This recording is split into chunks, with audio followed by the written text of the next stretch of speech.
सम्राट अशोक के टाइम की सोने की मूर्ति है। This is for you. और इसकी कीमत लगभग 100 करोड़ होगी। Happy birthday. वाह, बहुत बढ़िया बेटा। Thank you.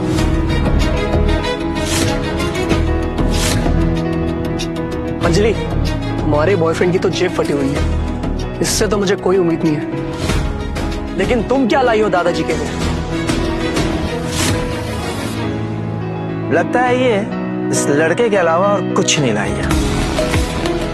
खैर बाबूजी, मैं बताता हूँ मैं आपके लिए गिफ्ट क्या लेके आया हूँ। बाबूजी,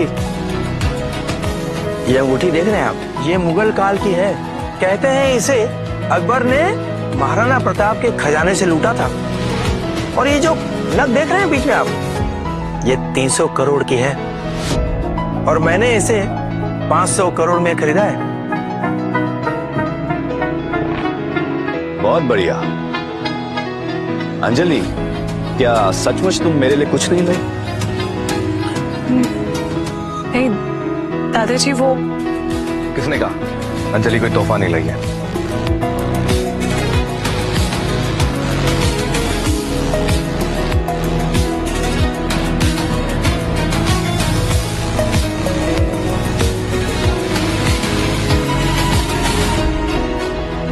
ये गिफ्ट है या मजाक? लगता है अंजलि को सिर्फ सड़क छापी चीज पसंद आती है। अंजलि, तुम्हारी बॉयफ्रेंड की तरह इस गिफ्ट में भी गरीबों की तरह बदबू आ रही है। कहाँ हमारे करोड़ों का गिफ्ट और कहाँ ये सड़ी हुई बोतल जो सड़क के किनारे 2 कौड़ी में बिकती है। अंजलि, तुमने सबके सामने मल्होत्रा फैमिली का मजाक बना के रख दिया। पहले इस टीचर से बॉयफ्रेंड को यहाँ ले आई और अब ये रद्दी सा गिफ्ट देके हम सब क्या बेइज्जती कर रही हो। ये कोई मामूली गिफ्ट नहीं है।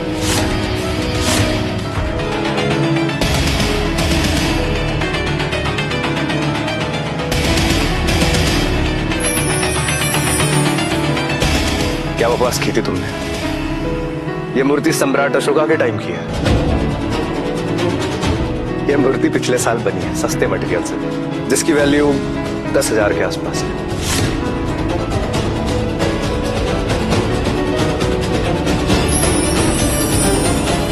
और अंकल जी, ये रिंग जो आप लाए थे ना, पिछले महीने बनी है। और जिस डायमंड की वैल्यू आप करीबन 300 करोड़ बता रहे थे ना, आर्टिफिशियल डायमंड, जिसकी वैल्यू 5,000 के आसपास है कुल मिलाकर। बंद करो अपनी बकवास। हमारे गिफ्ट्स को तो तुमने घटिया बता दिया। एक बात बताओ, तुम जो ये गिफ्ट लाए हो इसकी कीमत क्या है? बस करो समीर प्लीज।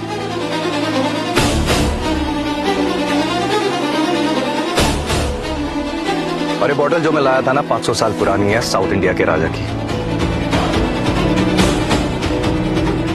तो इत्तर की बॉटल के तौर पर यूज करते थे। इसकी वैल्यू है 100 करोड़ रुपए। देखो तो बाबूजी जरा इसे कैसे अपनी झूठी शान झाड़ रहा है और हमारे गिफ्ट्स को बिना सबूत के नकली साबित कर दिया। देखिए, अब नकली को बार बार असली कहने से वो असली नहीं बन जाता।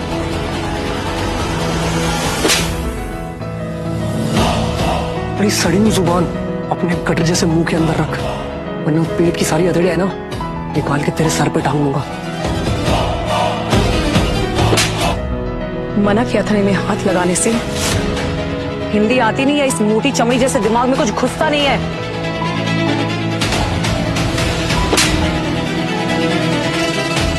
बदतमीज लड़की, तुमने इस झूठे और मक्कार लड़के के लिए अपने भाई पर हाथ उठाया। यही संस्कार दिए थे तुम्हें हमने। अपने घुटनों पर बैठकर हमसे माफी मांगो, मांगो।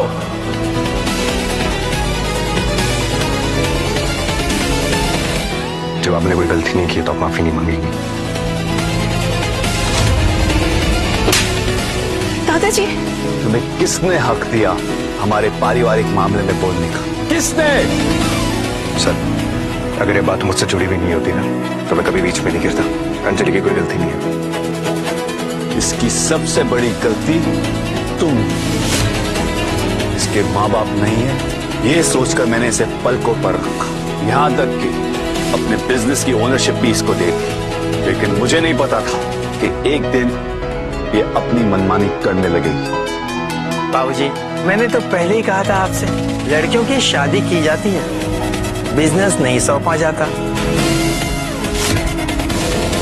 दादाजी प्लीज समझिए ना बात। चलो दफा हो जाओ मेरे घर से। दादाजी, अगर समीर जाएंगे तो मैं भी उनके साथ घर छोड़ के जाऊंगी। अभी शादी नहीं हुई है तो ये हाल है, कल को उसकी शादी हो जाए तो बोलेगी सारा बिजनेस इस टीचर के नाम कर दो। क्यों?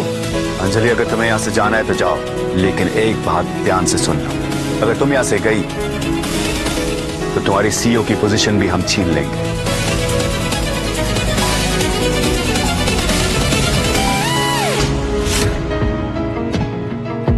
अरे आइए आइए चंद्रपाल जी, ये तो हमारी खुशकिस्मती है कि आप यहाँ पर आए। अरे ये तो चंद्रभान जी हैं, दुनिया के टॉप एंटिक्स डीलर में इनका नाम आता है। जन्मदिन की बहुत बहुत बधाई mister Malhotra. Thank you thank you.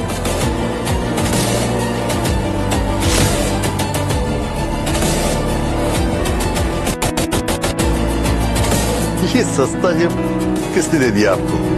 ये तो कोई मुझे फ्री में भी दे तो मैं ना लूं। अरे भाई साहब, अब ये कैसी